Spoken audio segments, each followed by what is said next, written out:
What's up? I'm Scott from the Hive Mind Collective S.L.C.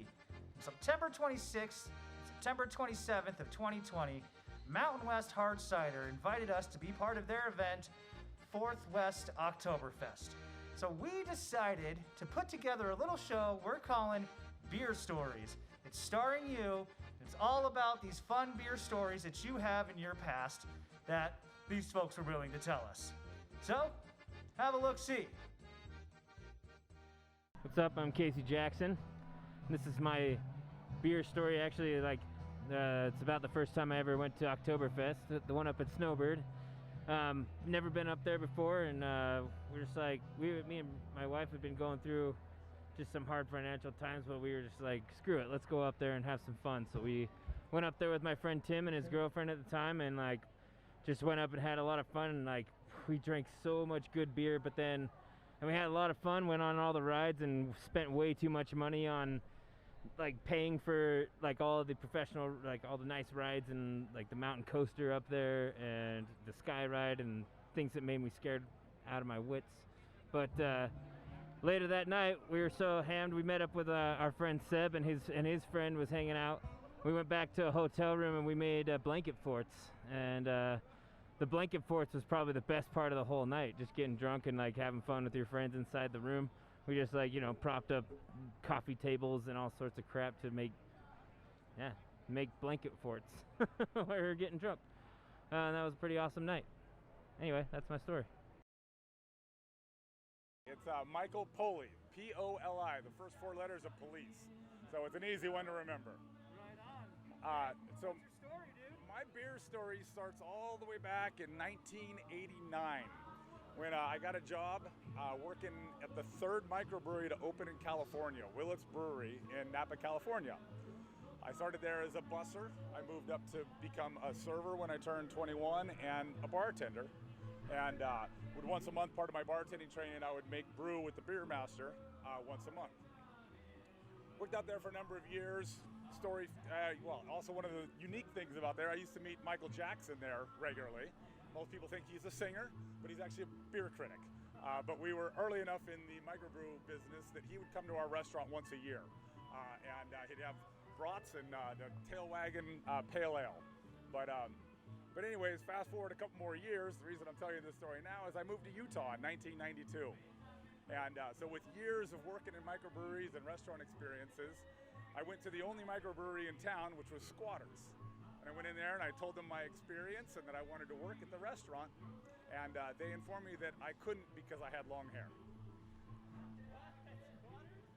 At Squatters Brewery in Salt Lake City, Utah, in 1992, I was not allowed to work there because I had long hair.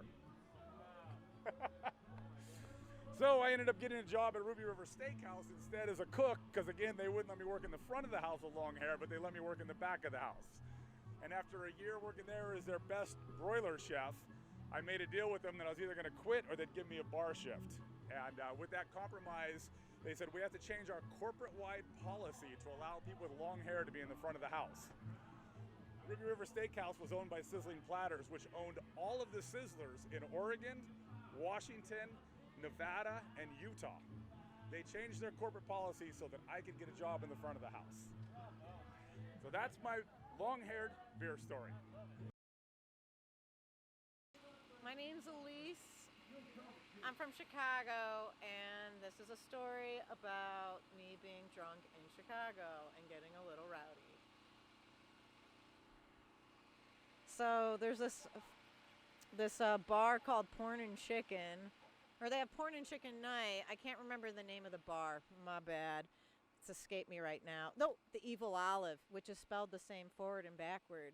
So anywho, they'd be playing porn on the walls and have fried baskets of chicken, banquet style. I can't eat fried chicken anymore. I got celiacs, but I did then. This was in 2011, by the way. I've learned how to party. Anyways, I had a few too many Long Islands and was definitely dancing on the bar. Definitely made out with a chick outside. Definitely got ejected from the bar. Left with two dudes, because we were going to smoke some weed. Luckily, everything was safe, but that was a really dumb move looking back.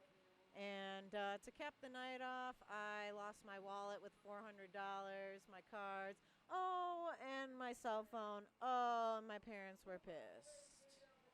But yay, you know, like moderation. Now I know what that is. Peace. So our story is going to be a combined story because she was too drunk to remember most of it. It was a friend's birthday party, and I went to go find her. This is Nedge. I'm Missy. And Welcome to the drunk stories of our time. Heyo. Oh, go ahead, sorry. So I went to go find Nedge, and she was in the closet randomly. I wasn't talking about fish sticks, though. No, not this time. Oh, that's a different episode. And she was crying in the closet because she was so drunk and she hurt her Sounds back. about right. She hurt her back. It was a good time. Okay, but hold on. I hurt my back because I was bending over while crying. I remember this part. And who has a janky ass hanger, a metal hanger sticking in it was all broken, and I scratched my back all the way down. It hurt. You were crying my back. I was crying in the corner. I was like, my back, my back. So then I finally talked her into maybe just being done and going home. And we were only like, what, a 5-minute walk from your house? Yeah. Like, if that. So this was all you. She goes to leave, and I didn't want. did you trip or no, did you I just didn't want anybody to know that I was crying and throwing up in a bush? and throwing up in a bush, which is classic Nedge. And I think I did trip, and I tripped into. Pretty sure you fell in your throw up. Pretty sure. Can we edit that out? Nope. This is it. This is it. Damn it. And some car was passing, and Nedge was like, oh shit, I don't want them to know that I'm sad and throwing up. Grabs her phone, and the first thing that pops in your head, hey grandma! At 3 a.m. And You know, I'm because pretty grandmas hang out till then. My grandma likes to party. I don't know about your grandma, but my grandma likes to party. And I do remember saying, hey grandma. And I think I said something else, like trying to pretend like I was actually talking to a grandma. Why not? How's knitting? How are your 7 cats, grandma? Right. So that became our inside joke for like the longest time. Whenever we like called each other or text each other, hey grandma. Also, I good will times. say this is about 9 years ago. I currently know how to throw up and not Properly in Yeah. a toilet. and not roll around in it. And not roll around in it. Sometimes. So anywho, that's our story. My name's Mike. Is that can I just do the first name? Yeah, that works. Okay. Well, you know, I've been living in Utah for about 2.5 years. When I first moved here, I didn't really know much about Mormons or the Mormon culture, the LDS thing that was going on. Sorry, I've had a couple drinks. So I met a girl off of Tinder, and we met up at a bar, and we had a couple of drinks and kind of really hit it off. We ended up spending the rest of the night just hanging out, getting to know each other. At the end of the night, she told me, hey, tomorrow's my birthday. I've got plans to go to Lagoon, but I'll ditch my friends and just go with you if you want. So the next day we went to Lagoon and had a great time and ended up deciding that at the end of the day we wanted to, like, you know, be boyfriend and girlfriend and make it official. And I didn't realize this, but apparently in Utah that means that you're gonna move in with me. So we went to her parents' place and got all of her stuff, brought it into my nice 1-bedroom apartment in Sugar House, and 4 days later I was really feeling it. So I told her that I loved her, and that weekend we decided to go to the what's that mall? Fashion Place. Went to Fashion Place, went to the K Jewelers, met up with some of her friends, looking at wedding rings. The next weekend, things are going good enough that we called Mandalay Bay in Las Vegas to see if they had any open ballrooms we could use for a wedding. Things move really fast in Utah. I'm lucky to say that things didn't end up. I accidentally cheated on her. And yeah, it's been a wild ride ever since. I'm still here, so I guess it's not that bad. Man, those were some pretty awesome beer stories, I gotta say. But we are here with Jennifer Hamilton, who is our gracious host for Beer Stories. How you doing, Jen? Doing great. Doing Thank- great. Happy Monday. You're the co-founder of Mountain West Hard Cider, our gracious host, correct? That is correct. Jeff, my husband, and I have founded and own Mountain West Hard Cider. For how many years now? we're coming up on our 6-year anniversary of being open, so very exciting. You've passed that second 90% mark. Yeah, I think somebody said we're supposed to be making money by now, but I'm not sure we are. So maybe we have another 5-year plan. I don't know. We have a 10-year plan, I'm assuming. Come to Mountain West Hard Cider and spend all of your money, by the way. We take all forms of payment. No. just not stamps. No, we'll avoid I had someone in college, when I was working at the store in college, try to pay for stuff with stamps. And I'm like, no, bro. No. No. We won't accept stamps. No. We were talking before. I think you might have a beer story for us, possibly. How did you get into this business?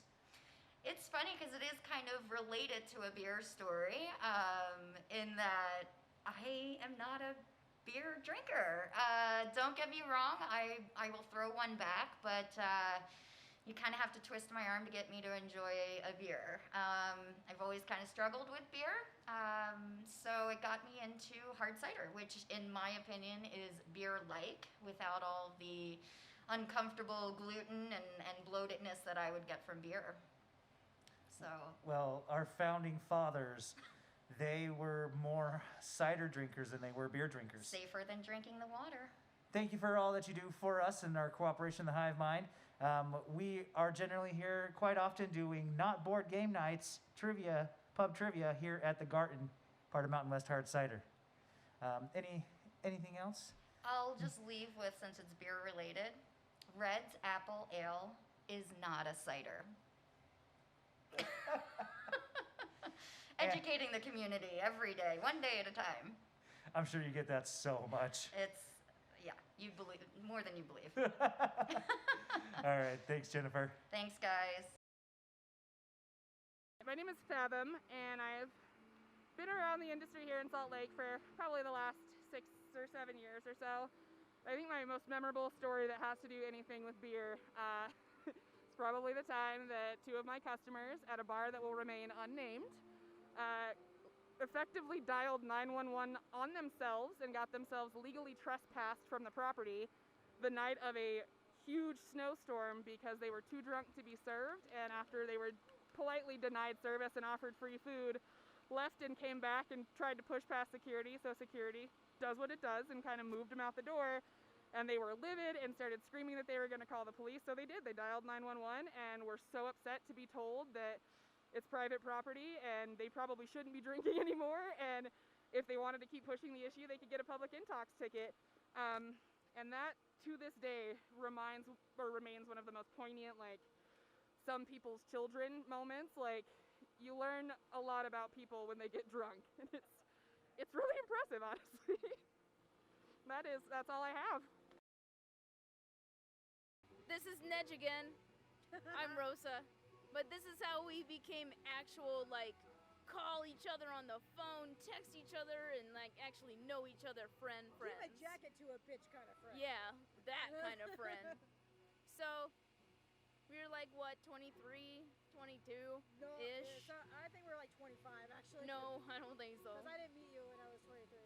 Yes, we did. Because I was going to get married. Oh, yeah, okay, fine. We were like 24, 25. Yeah, we were like 25. All right. So, like a natural 25, 20-year-old, I go to the liquor store and I want to buy some festivities for myself. So I pick up this whiskey that was clear. And I was like, this is a whiskey? And it was fucking awful. And it was awful. And it was called White Dog. And it came in a cool bottle, which is why I bought it. So I was like, you know what, I'm going to drink this awful crap and I'm going to keep the bottle and it's going to be awesome. So I'm like, White Dog just stays in my head. I go and see this guy that I've been kind of talking to, whatever. Go to his house and we have some fun, cool times. It's fine, you know, adultery in the finest. So the next day rolls around. I go and meet my friends at a house. She comes to my house.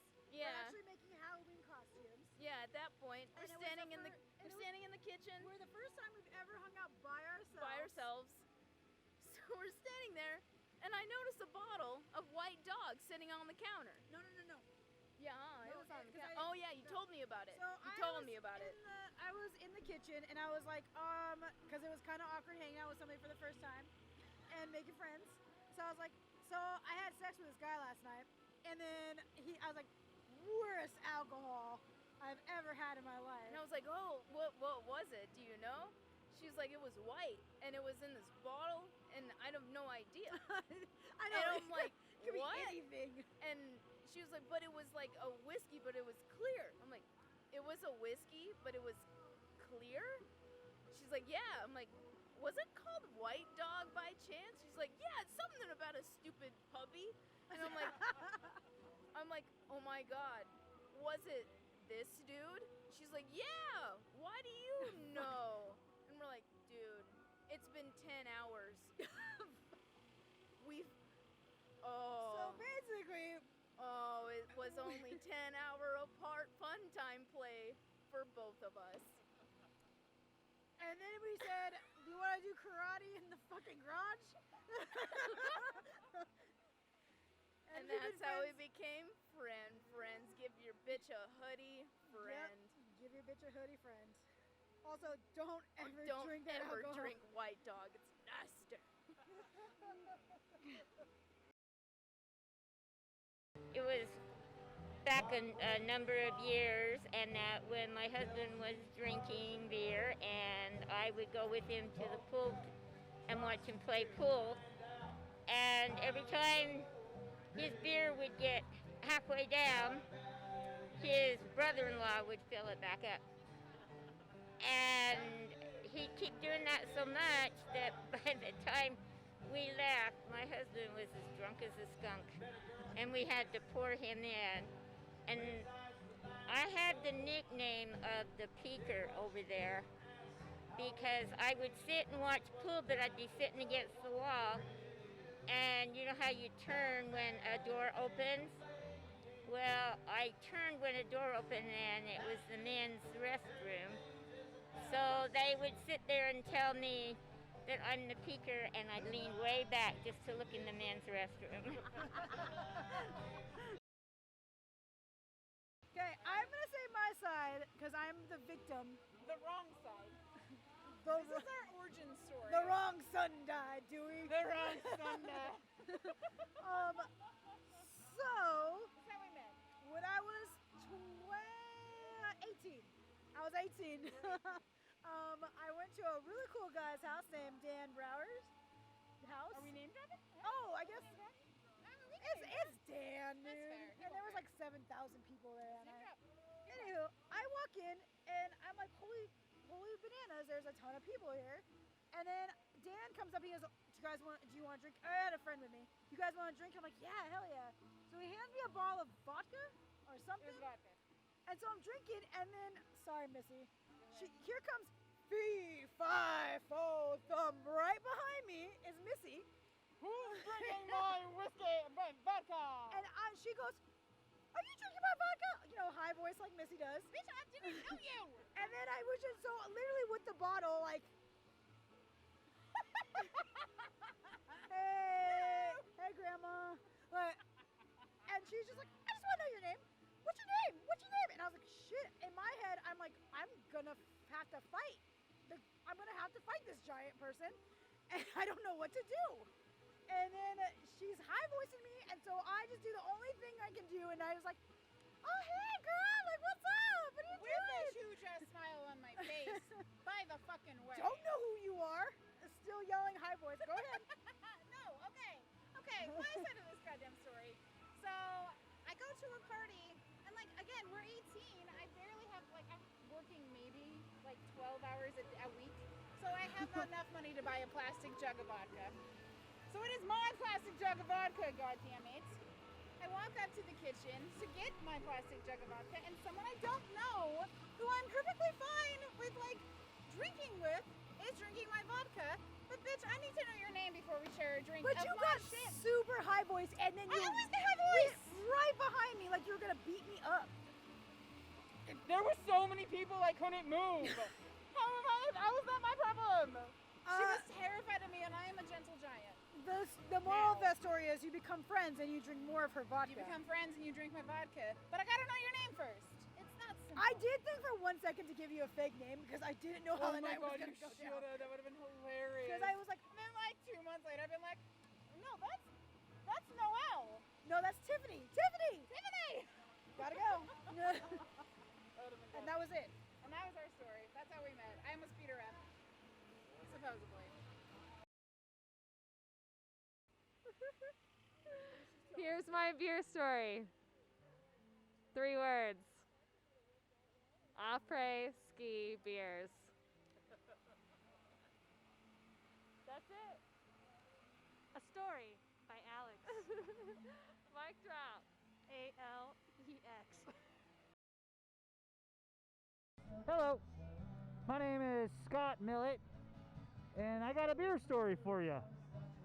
So when I was living and working in Juneau, Alaska, lived with a bunch of rowdy folks. We would always go out to a place called Sunshine Cove and bring a couple kegs and camp out and have a ball. And this was just right off the beach, right on the Gastineau Channel, which is the ocean, the Pacific Ocean in southeast Alaska. And I took this picture once of my friend holding up the keg and everybody holding their hands up, celebration while the sun was going down, so it was a silhouette. And the Alaskan Brewery Company saw that picture and they wanted it so bad that they gave me a $200 shopping spree and 2 cases of beer, 24 bottles each, for use of that photo. So we were so good at drinking, we literally got sponsored for drinking that year. And that's my beer story. Those were all our beer stories. Thanks for everybody who participated. I sure had a lot of fun doing it. I hope you had a lot of fun watching it. Don't forget to check out all the rest of the awesome content we got at the Hive Mind Collective SLC.com.